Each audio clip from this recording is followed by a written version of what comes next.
Q8388. When the starter switch to the aircraft gas turbine engine starter generator is energized and the engine fails to rotate, one of the probable causes would be the A. Power lever switch is defective. B. Undercurrent solenoid contacts are defective. C. Starter solenoid is defective.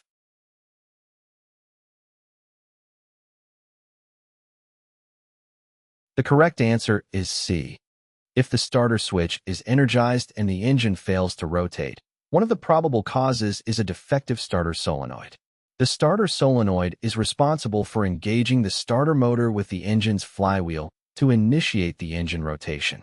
If the solenoid is defective, it may fail to engage the starter motor properly, preventing the engine from rotating. Q8389.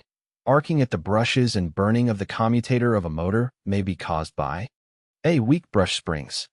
B. Excessive brush spring tension. C. Low mica.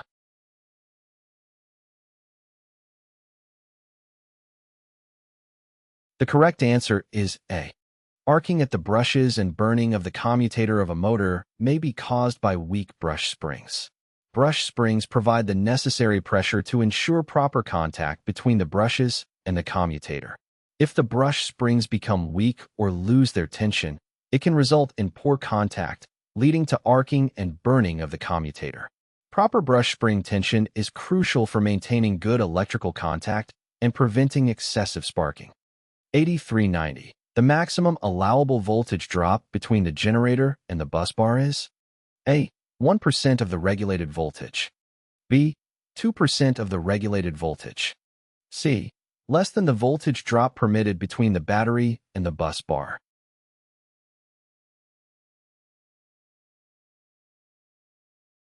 The correct answer is B.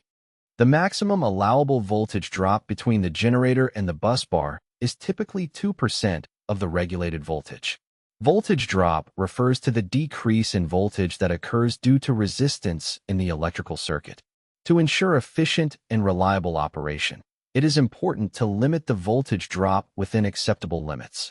In the case of the generator-to-busbar connection, a maximum voltage drop of 2% is commonly used as a guideline to maintain proper voltage levels throughout the electrical system.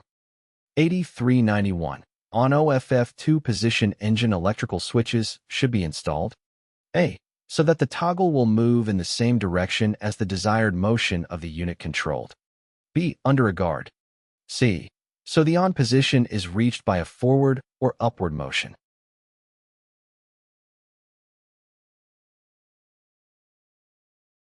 The correct answer is C.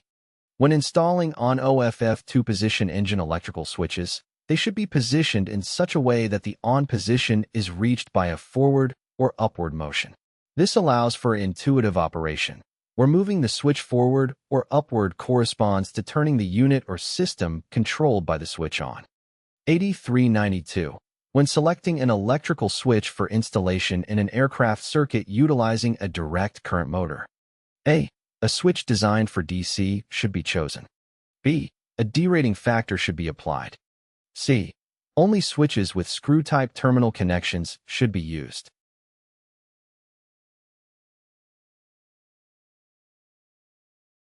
The correct answer is B.